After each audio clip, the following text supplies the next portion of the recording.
Jake woke up early the next morning knowing it might be his last day with Kira. The colony security was coming at noon to take her to the research facility.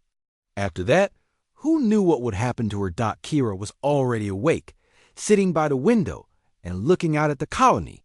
She had not slept much during the night. Jake could tell she was scared, even though she was trying to be brave. "Kira," Jake said softly, "are you okay?" She turned to look at him with her violet eyes. "Kira, okay. Just thinking about Deep Blue." Miss Home. Jake felt terrible. Kira had lost her family, her home, and everything she knew. Now she was going to lose him too, all because her instincts told her to protect him. "Maybe Dr. Park can help you," Jake said. "Maybe she can find a way to make your protective feelings less strong." Kira shook her head. Kira not want feelings less strong. Feelings for Jake most important thing Kira have left. There was a knock at the door. Jake opened it to find Dr. Park standing outside. She looked worried. "Jake, I need to talk to you." "And Kira," Dr. Park said, "something important has happened." They sat down in Jake's small living room. Dr. Park pulled out a tablet and showed them some charts and graphs. "I have been studying the reports about Kira's aggressive behavior," Dr. Park said. "I wanted to understand why her reactions have been getting stronger." Jake looked at the charts, but they did not make sense to him. "What do these mean?" "I mapped out every incident where Kira became protective," Dr. Park explained. "The attack on Pete, the confrontation with Amy, the incident with Tony yesterday. I wanted to see if there was a pattern." She pointed to different parts of the chart. "At first, I thought Kira was just being randomly aggressive. But look at this." The chart showed dates and times of each incident. There were also notes about other things that had happened in the colony on those same days. Every time Kira has had a violent reaction, something else was happening in the colony, Dr. Park continued. Small accidents, equipment failures, computer glitches. Things that seemed unrelated. Jake still did not understand. What does that have to do with Kira? "I think Kira's instincts are more advanced than we realize," Dr. Park said. "The Silthan evolved on a world where they had to sense danger from great distances. Their ability to detect threats is almost supernatural." Kira had been listening quietly. Now she spoke up. "Kira feel bad things coming. Not know how to explain in human words." Dr. Park nodded. "That is exactly what I thought. Kira, when you attacked Pete, did you sense something wrong that day?" Kira closed her eyes and thought, "Yes, feel like storm coming, but not weather storm. Something bad." Dr. Park checked her tablet. "The day you confronted Pete, the colony's main computer system had a virus attack. It was stopped, but it could have shut down life support." Jake felt a chill run down his spine. "Are you saying someone is trying to hurt the colony?" "I am saying someone has been causing problems," Dr. Park said. "Small problems that could have become big problems. And I think Kira has been sensing the hostile intentions of whoever is doing this." Dr. Park showed them more data. "Look at this pattern. Every few days, something goes wrong. A water pipe breaks. A power generator fails. A computer virus appears. Always small things, always fixable. But if several of these things happen at the same time, the colony could be in serious trouble." Jake finished. "Exactly," Dr. Park said. "And Jake, most of these incidents have happened in areas where you work or where you have access." Jake felt sick. "You think someone is using my access codes?" "It is possible," Dr. Park said. "Someone with your maintenance codes could cause a lot of problems without being detected." Kira suddenly stood up, her body tense. "Bad feeling now," she said. Stronger than before, Dr. Park looked at her tablet. "Today is the colony's monthly celebration. Most of the security staff will be busy with crowd control. If someone wanted to cause serious damage, today would be the perfect time." Jake thought about his access codes. He kept them written down in his work locker, just in case he forgot them. Anyone who could get into the maintenance area could find them. "We need to check my locker," Jake said. The three of them hurried to the maintenance building. Jake's locker was in the back room where all the workers kept their personal items. When Jake opened it, he saw immediately that something was wrong. His notebook was still there, but it was not in the same place he had left it. Someone had been looking through his things. "The codes," Jake said. "Someone copied my access codes." Dr. Park was already calling colony security on her communicator. "This is Dr. Park. We have a possible security breach in the maintenance sector. Someone may have stolen access codes." While they waited for security to arrive, Kira became more and more agitated. She paced back and forth, making small growling sounds. "Kira feel danger very close now," she said. "Someone with bad thoughts." Nearby, Jake looked around the maintenance area. There were several workers there, doing their normal jobs. He had worked with most of them for years. Could one of them be the saboteur? Then he saw Marcus Green. Marcus was a former colony employee who had been fired 6 months ago for stealing supplies. Jake had forgotten that Marcus still had friends among the maintenance staff. He probably still knew where everything was kept. Marcus was standing near the main control panel for the colony's life support systems. He looked nervous and kept checking his watch. "Marcus," Jake called out, "what are you doing here? I thought you were banned from the colony." Marcus turned around, and Jake could see guilt written all over his face. "I'm just visiting friends," Marcus said. "Nothing wrong with that." But Kira was not fooled. The moment she saw Marcus, her eyes went dark and her gills flared. "Him," she growled. "He the one with bad thoughts." Marcus backed away from the control panel. "Keep that thing away from me," he said. Jake noticed that Marcus had a small device in his hand. It looked like a computer tablet, but it was connected to the life support controls with wires. "What is that?" Jake demanded. "Nothing," Marcus said. But he was moving toward the exit. Kira moved to block his path. She was not attacking yet, but she was ready to. Her whole body was tense like a spring about to snap. "You have been causing the accidents," Jake said, understanding everything now. "You've been using my access codes to sabotage the colony." Marcus's face twisted with anger. "This colony destroyed my life," he said. "They fired me for taking a few supplies to feed my family. They ruined everything. So you decided to ruin the colony?" Dr. Park asked. "I wanted to cause enough problems to make them look incompetent," Marcus said. "I wanted to show everyone that their precious colony was not as safe as they thought." Jake looked at the device in Marcus's hand. "What were you planning to do today?" Marcus smiled, but it was not a nice smile. "Today I was going to shut down life support during the celebration. When thousands of people are gathered in the main square, breathing hard, dancing, having fun. Imagine what would happen if the air recycling system suddenly stopped working." Dr. Park went pale. "That would kill people." "Maybe," Marcus said. "Or maybe they would just panic and stampede. Either way, it would show everyone how dangerous this place really is." Kira let out a roar of anger. She had understood enough of the conversation to know that Marcus wanted to hurt many people, including Jake. Marcus pulled out a weapon, a small energy pistol. "I am leaving now," he said, "and if that alien tries to stop me, I will kill it." But Marcus had made a mistake. He had threatened Kira directly, and he had revealed his plan to hurt thousands of innocent people. In Kira's mind, he was now the ultimate threat to her family. What happened next was faster than Jake could follow. Kira moved like lightning, covering the distance between her and Marcus in less than a second. Marcus tried to fire his weapon, but Kira was already inside his reach. Her claws, which Jake had seen before but never really understood, proved to be incredibly effective weapons. They were designed for underwater combat against large predators. And they made short work of Marcus's weapon and his ability to resist in seconds. Marcus was on the ground, unconscious, but alive. His weapon was in pieces, and his sabotage device was destroyed. Colony security arrived just as Kira was stepping back from Marcus's unconscious form. They found a detailed plan on his tablet, showing how he intended to cause a massive life support failure during the celebration.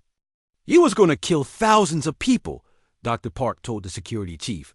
Kira stopped him. The security chief looked at Kira with new respect. "This alien saved the colony?" "She has been sensing his hostile intentions for weeks," Dr. Park explained.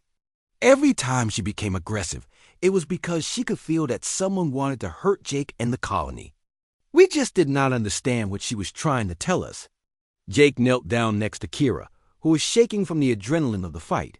"You knew, did not you?" he said. "You knew someone was planning something terrible." Kira felt bad thoughts. "Getting stronger every day," she said. "Know someone want to hurt Jake's family, but not know who. Not know how to make humans understand." Dr. Park was already on her communicator, canceling the order to transfer Kira to the research facility. "Administrator Wade needs to hear about this immediately," she said. "I owe you both an apology." The story about Jake's alien bodyguard spread through the colony faster than a broken water pipe. By the end of the week, everyone seemed to know about the small blue girl who had threatened Pete Davis and scared away Amy Collins. Some people thought it was funny. Others were not amused at all. Jake first realized how serious the situation had become when he walked into the colony's main office building. The security guard at the front desk, a man named Roy Tucker, gave Jake a strange look. "Hey, Jake," Roy said. "Where is your guard dog today?" Jake felt his face get hot. "She is not a guard dog. Her name is Kira, and she is my friend," Roy laughed. "Friend? That thing nearly attacked Pete Davis over a friendly pat on the back. If that is how she treats your friends, I would hate to see what she does to your enemies." Jake wanted to explain that Kira was just trying to protect him, but he could see that Roy would not understand. He signed the papers he needed and left as quickly as possible. The next morning, Jake got called into his supervisor's office again. Carl Evans looked tired and stressed. "Jake, we need to talk," Carl said. "I have been getting complaints about your alien friend." "What kind of complaints?" Jake asked. "People are scared," Carl said. "The workers in Section 5 say she has been following you around during your shifts. They do not feel safe working near her." Jake had noticed that Kira had started showing up at his work sites. She would hide behind equipment or in dark corners, watching him work. At first, he thought it was cute that she was interested in his job. Now he realized it was making other people nervous. "She is just curious about what?" "I do," Jake said. "She has never hurt anyone." "Not yet," Carl said. "But what happens when she decides someone is threatening you? What if you get hurt on the job and she thinks someone did it on purpose?" Jake had not thought about that possibility. His job involved working with dangerous equipment and chemicals. Accidents happen sometimes. What would Kira do if she saw him get hurt and thought someone was responsible? "I will talk to her," Jake promised. "I will tell her she cannot follow me to work anymore." Carl shook his head. "It is not that simple, Jake. The colony administrator wants to see you tomorrow morning." Helen Wade is not happy about this situation. That evening, Jake tried to explain to Kira that she could not follow him to work anymore. They were sitting in his small apartment, which Kira had started visiting more often. She would curl up on his couch like a cat and watch him cook dinner or read reports from work. "Kira cannot come to workplaces," Jake said. "Other people get scared when they see you." Kira's violet eyes flashed with anger. "Other people stupid," she said. "Kira not hurt anyone. Kira only protect Jake." "I know you want to protect me," Jake said patiently. "But I do not need protection at work. My job is safe." "Jake job not safe," Kira said firmly. "Kira see big machines. See dangerous things. What if machine break? What if someone not help Jake when Jake need help?" Jake realized that Kira understood his job better than he had given her credit for. She had been watching him work for weeks and had seen the risks involved. "If something happens, other people will help me," Jake said. "That is what coworkers do. They help each other." Kira made a sound that might have been laughter, but not the happy kind. Other people not care about Jake like Kira care. Other people think about themselves first. Jake could not argue with that. Most of his coworkers were decent people, but they were not close friends. If he got in trouble, they would probably help, but it would not be their first priority. The next morning, Jake went to see Colony Administrator Helen Wade. Her office was in the top floor of the administration building, and Jake had never been there before. It was bigger than his entire apartment and filled with expensive furniture. Helen Wade was a tall woman with gray hair and sharp eyes. She looked at Jake like he was a problem she needed to solve. "Mr. Miller," she said, "thank you for coming. Please, sit down." Jake sat in a chair across from her desk and waited. "I understand you have formed a friendship with one of the alien refugees in our colony," Helen said. "Yes, ma'am. Her name is Kira." "Yes, Kira." Helen looked at a file on her desk. "According to our records, she is a member of the Silton species. They are known for forming strong protective bonds. She is a good person," Jake said. "She has never hurt anyone." Helen raised an eyebrow. "Really?" "Because I have reports that she threatened 2 of our colonists last week. She appears to be becoming increasingly aggressive." "She was just protecting me," Jake said. "She thought they were going to hurt me." "That is exactly the problem," Helen sighed. Her definition of threat seems to be very broad. "What happens when she decides that a security guard is threatening you? Or a doctor? Or someone else in a position of authority?" Jake had not thought about that. Kira did not like it when people gave him orders or told him what to do. What would happen if a security officer tried to arrest him for something? Or if a doctor needed to treat him for an injury? "I think it would be best for everyone," Helen continued, "if Kira were relocated to our xenobiology research facility. Dr. Park has excellent facilities there, and Kira would be well cared for." "You want to put her in a lab?" Jake asked, feeling angry. "I want to put her somewhere safe," Helen said.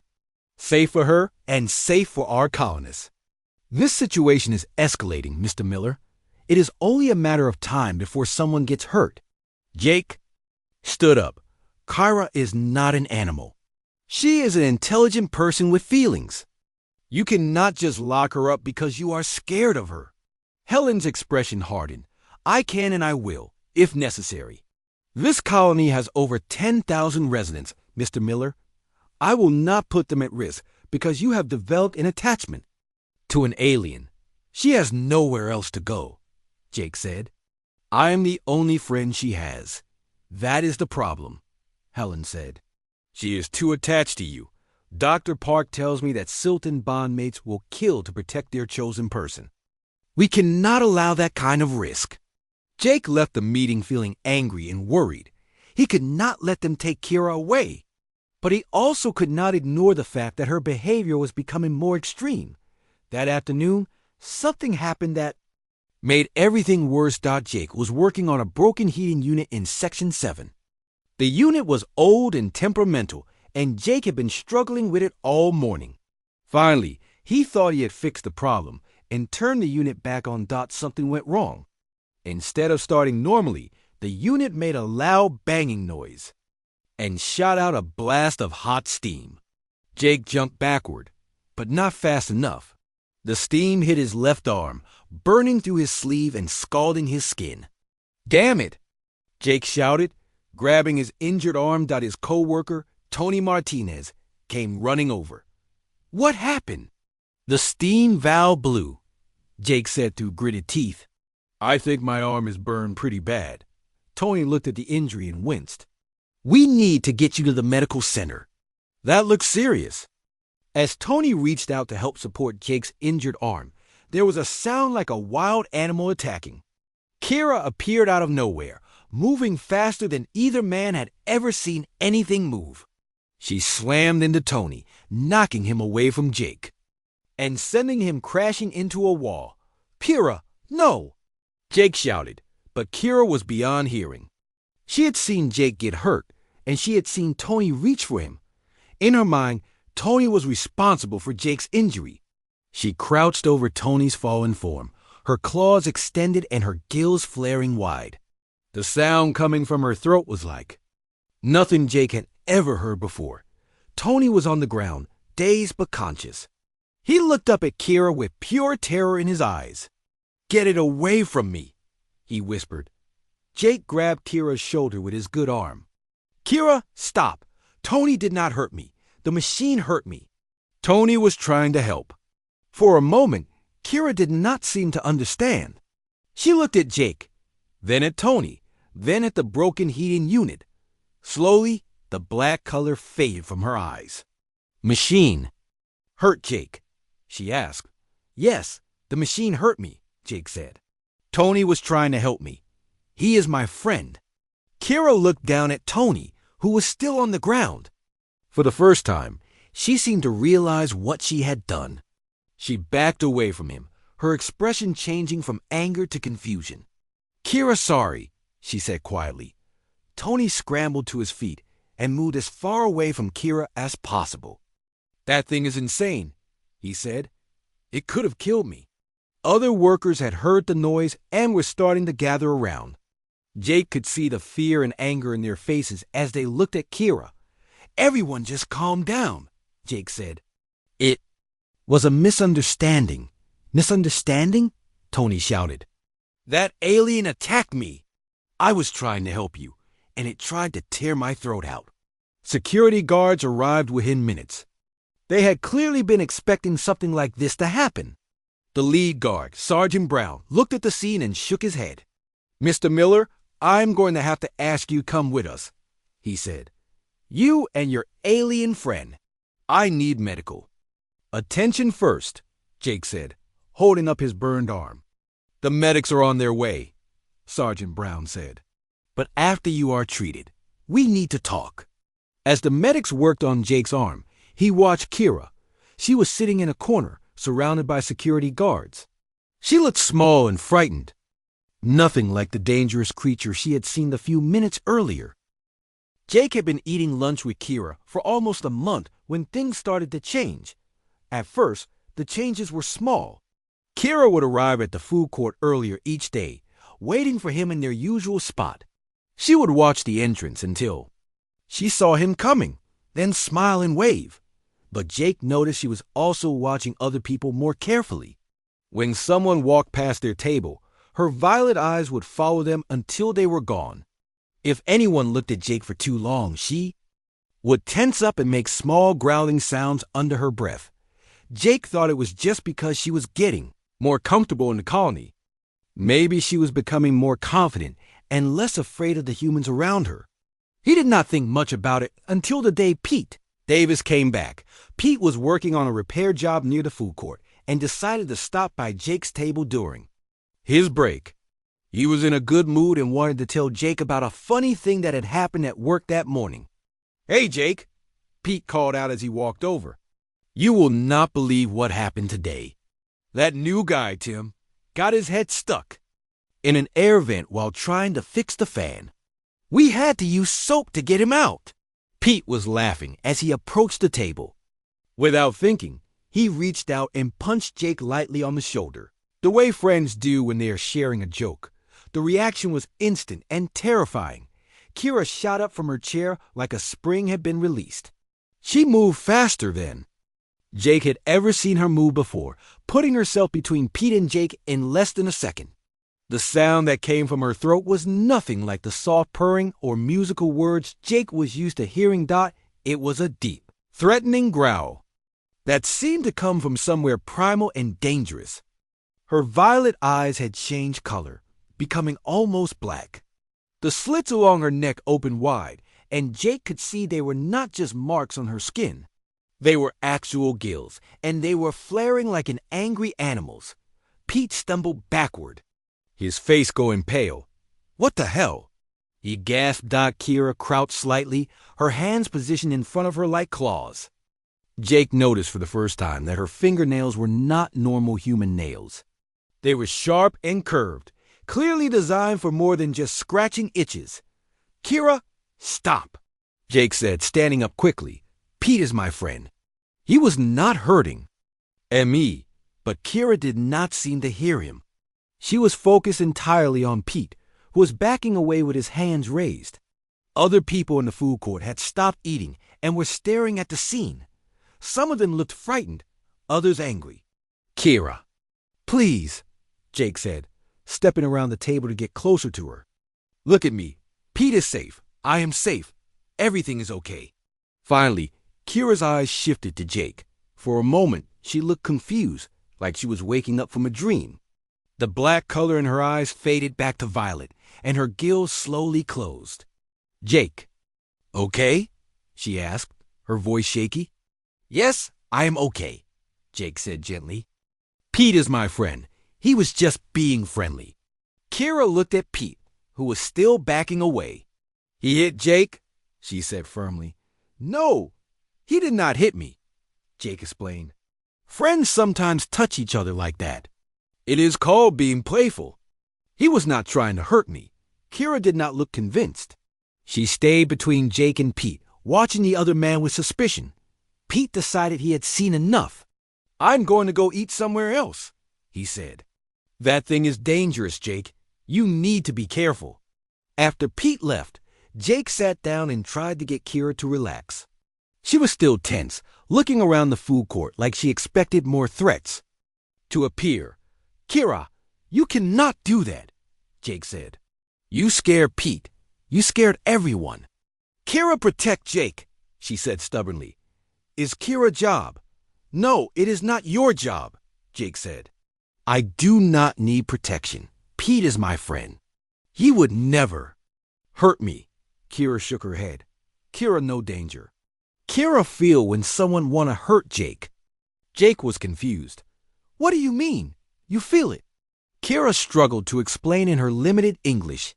She pointed to her head, then to her heart. Kira people know when others have bad thoughts. It's gift from Deep Blue.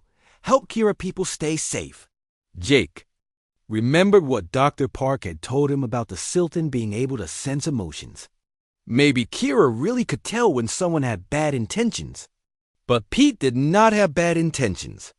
He was just being friendly. The next few days were difficult. Word spread quickly through the colony about what had happened in the food court. Some people said that the alien girl had attacked Pete Davis. Others said she was dangerous and should be removed from the colony. Jake's supervisor, Carl Evans, called him into his office. Jake, we need to talk about your alien friend, Carl said. People are scared. They think she might hurt someone. She would not hurt anyone, Jake said. She was just trying to protect me. Carl sighed. That is what worries me. What if she decides someone else is a threat? What if she attacks someone who is just trying to do their job? Jake had been thinking about the same thing. He was starting to realize that Kira's protective instincts were stronger than he had understood. And they seemed to be getting stronger every day. The next incident happened a week later. Jake was eating lunch with Kira when his ex-girlfriend, Amy Collins, walked into the food court. Jake and Amy had dated for a few months before breaking up 6 months ago. The breakup had not been pleasant, but Jake thought they had both moved on. Amy spotted Jake and walked over to his table. She looked angry about something. Jake, I need to talk to you, Amy said.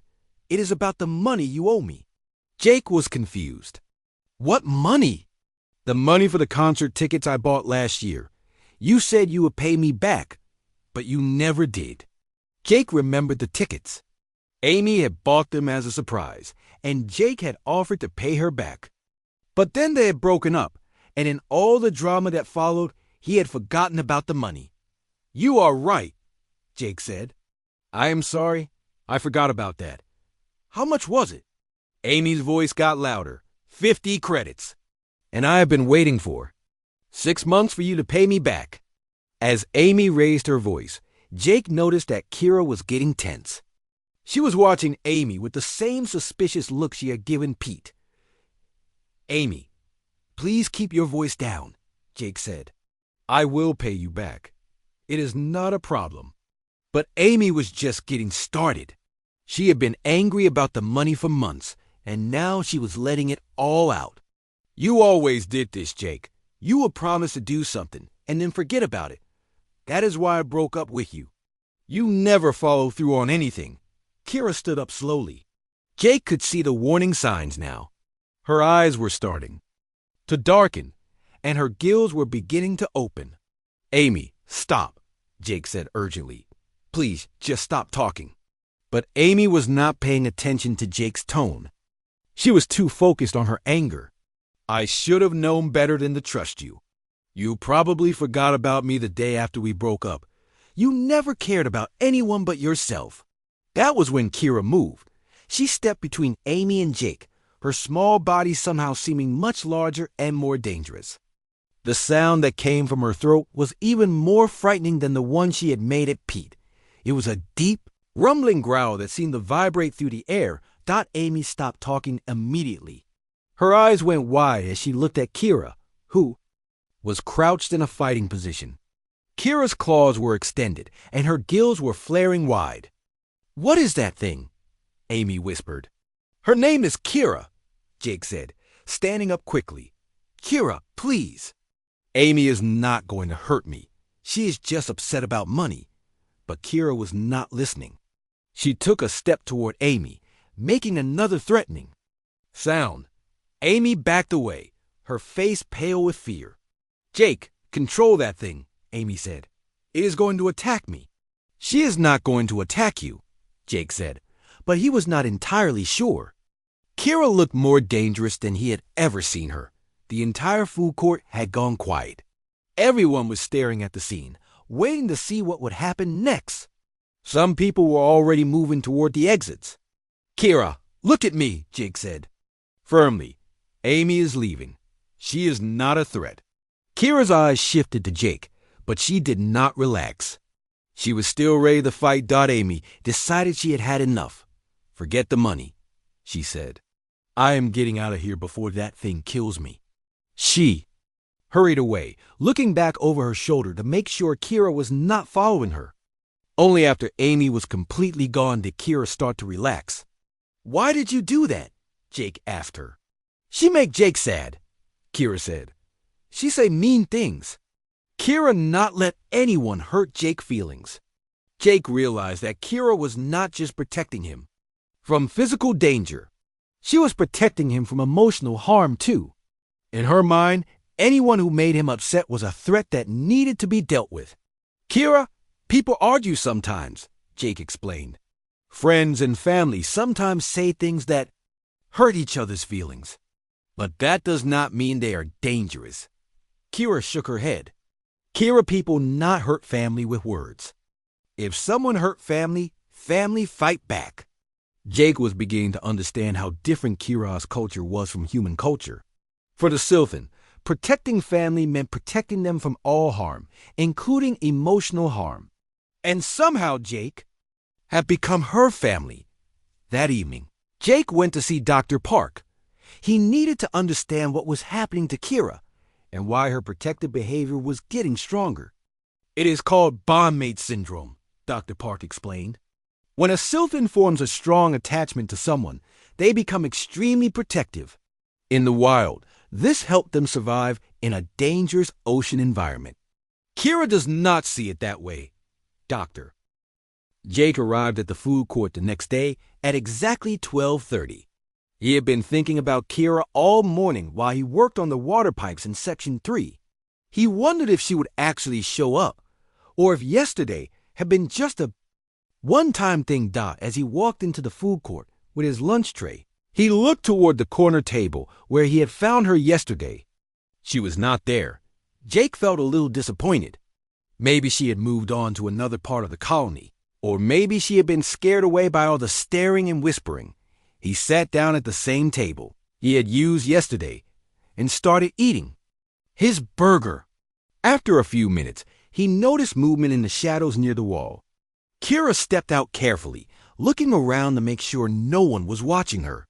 When she saw Jake, her face lit up with that same small smile from yesterday. Walked over to his table, moving quietly like she was trying not to draw attention. Jake smiled and pushed half his fries toward her, just like before. This time, she did not hesitate. She sat down and started eating right away. "Hi, Kira," Jake said. "Hi, Jake," she replied. Her voice was soft and had a musical quality, like water flowing over stones.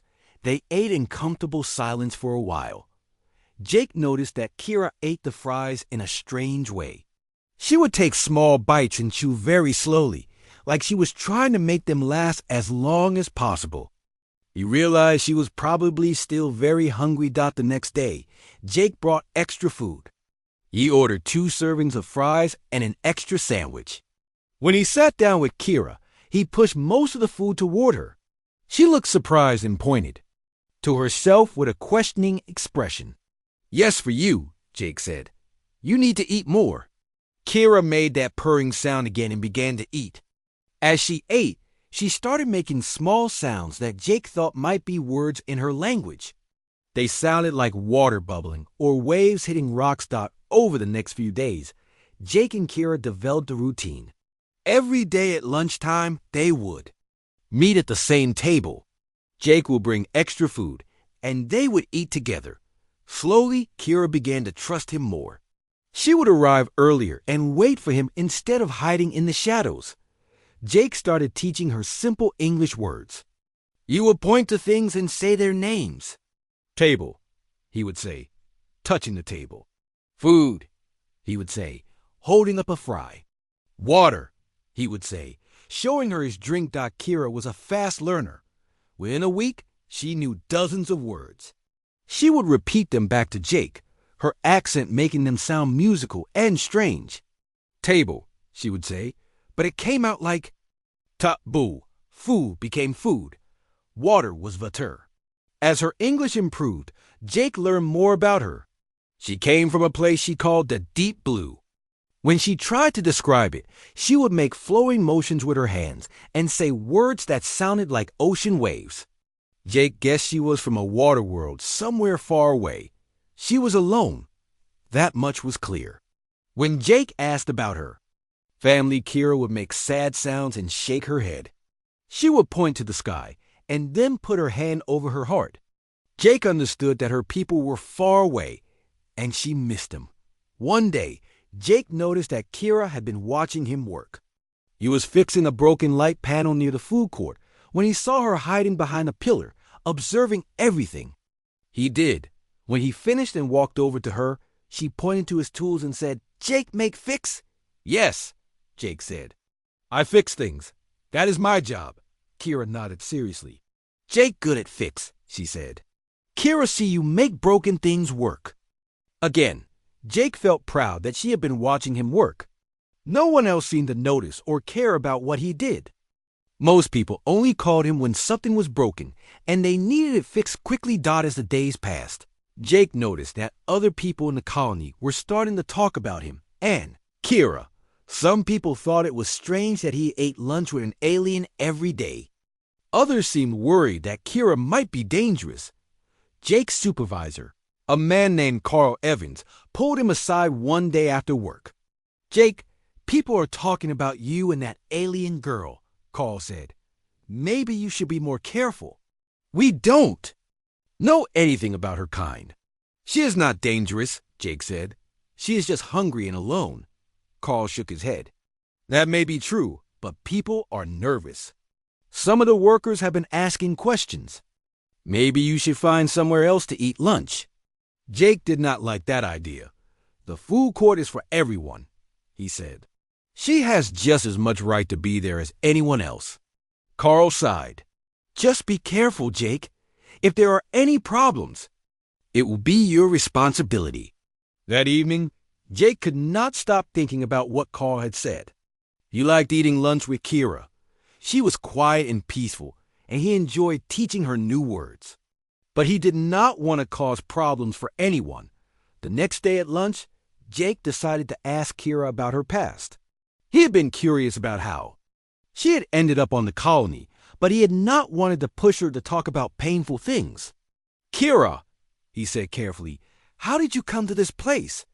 Kira looked sad.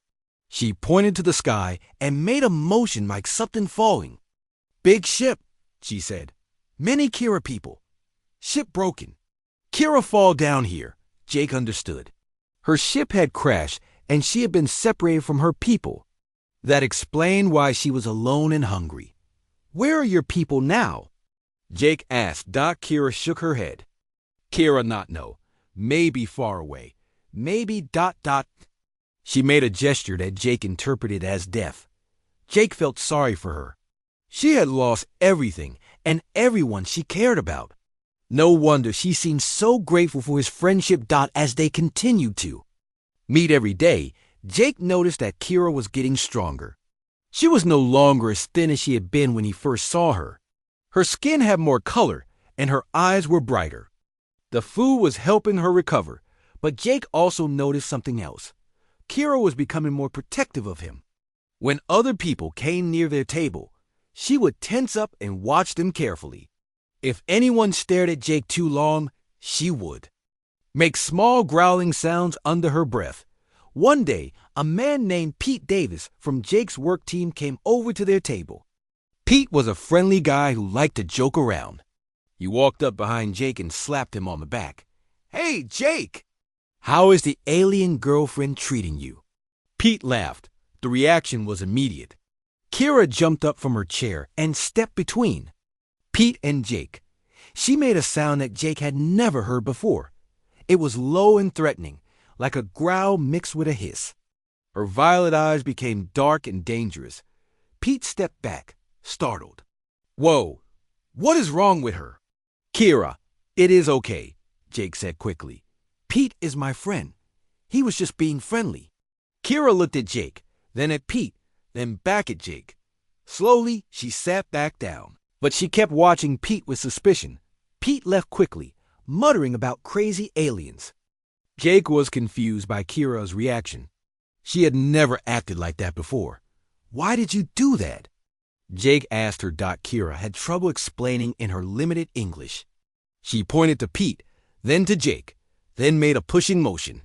"He hurt Jake," she said. "No, he did not hurt me," Jake said. "He was just being friendly. Friends sometimes touch each other like that." Kira shook her head firmly. "Kira protect Jake," she said. "Jake good to Kira. Kira keep Jake safe." Jake realized that Kira felt she owed him something for his kindness. She saw herself as his protector now. It was sweet in a way, but also a little concerning. He did not want her to attack his friends. A few days later, Dr. Lisa Park approached Jake in the food court. She was the colony's expert on alien biology and had heard about Kira from other people. "Mind if I sit down?" Dr. Park asked. "I am curious about your friend here." Jake looked at Kira, who was already tensing up at the stranger's presence. "It is okay," he told her. "This is Dr. Park. She is a scientist. She wants to learn about you." Dr. Park smiled at Kira. "Hello, Kira. I am Lisa. I study different kinds of people from other worlds." Kira relaxed slightly when she heard that Dr. Park was interested in learning, not in causing trouble. Over the next few minutes, Dr. Park asked Kira simple questions about her home world and her people. From what Kira could explain, Dr. Park learned that she was from a species called the Sylphin. They lived in the deep oceans of their world and were very social creatures. They formed strong bonds with their family groups and were known for their loyalty. That explains her protective behavior, Dr. Park told Jake after their conversation. The Sylphin are known for forming something called bond-mate relationships. When they care about someone, they become very protective of that person. "Is that dangerous?" Jake asked. Dr. Park shrugged. "It depends. The Sylphin are not naturally violent, but they will defend their bond mates if they feel threatened. The fact that she has attached herself to you means she sees you as family now." Jake looked at Kira, who was finishing the last of her fries. She looked so small and peaceful. It was hard to imagine her being dangerous to anyone. "She is just grateful," Jake said. "I was kind to her when no one else would help her," Dr. Park nodded. "That kindness probably saved her life." The Sylphin do not do well alone. They need social connections to survive. You gave her something she desperately needed. As the weeks passed, Jake and Kira's friendship grew stronger. She learned more English every day, and Jake learned more about her people and her world. She told him about the beautiful cities under, the sea, the schools of fish that swam through the streets, and the music that her. Jake Miller wiped the grease from his hands with a dirty rag and looked at the clock on the wall. 12:30. Finally, lunchtime. His stomach had been growling for the past hour while he fixed the broken air filter in Section 7 of the colony. The work was hot, dirty, and boring, but it paid the bills. He walked through the busy streets of New Terra Colony toward the central food court. The colony was not much to look at, just a collection of metal buildings and concrete walkways. But it was home. Jake had lived here for 3 years now, ever since he finished his training as a maintenance worker. It was a quiet life, maybe a little lonely, but he did not mind it much. The food court was packed with people. Workers from the mining operation sat at tables, talking loudly about their shifts. Office workers in clean clothes ate quickly before heading back to their desks. Families with children made noise as they tried to keep their kids from running around. Jake found an empty table near the back and sat down with his tray of food. He had ordered his usual lunch, a burger, fries, and a soda. Nothing fancy, but it filled him up and gave him energy for the rest of his shift. As he took his first bite, he noticed something strange in the corner of the food court. There was a small figure sitting, alone at a table in the shadows. At first, Jake thought it was a child, but as he looked closer, he could see that something was different. The figure was small, yes, but not human. The skin was pale blue, almost white, and seemed to shimmer slightly under the lights. Large, violet eyes looked around the room with fear and hunger. Jake stopped eating and stared. He had heard that there were other species in the galaxy, but he had never seen one before. The colony was mostly human, with only a few alien traders passing through now and then. This creature looked nothing like the pictures he had seen in school books. The alien was thin, too thin. Jake could see the bones in her arms and face. She was clearly hungry, but she had no food in front of her. She just sat there, watching people eat with those big violet eyes. Every now and then, someone would notice her and point or whisper to their friends. A few people got up and moved to different tables, farther away from her. Jake felt sorry for her. He knew what it was like to be alone and hungry. When he first came to the colony, he had no money and no friends. He had to work extra shifts just to buy food. But at least he was human. At least people did not stare at him like he was. Some kind of monster. The alien girl tried to approach one of the food stalls.